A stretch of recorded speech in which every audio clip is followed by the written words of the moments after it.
Haldið ekki bara konan sé á leið til útlanda? Það hefur verið gaman. Ég er að fara til Boston úr blíðskaparveðri í Reykjavík og í þrumuveður.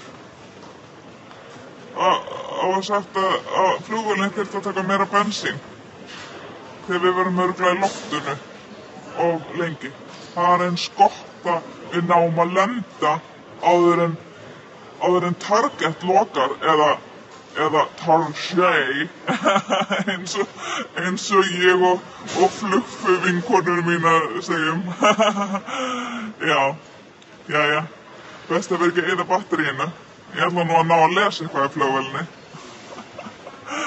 Já, kannski lenda á Sagaklass. Nei, við megum nú ekki vona eftir einhverju svoleiðis góðgæti. Hefði nú kannski átt að bursta með tennurnar.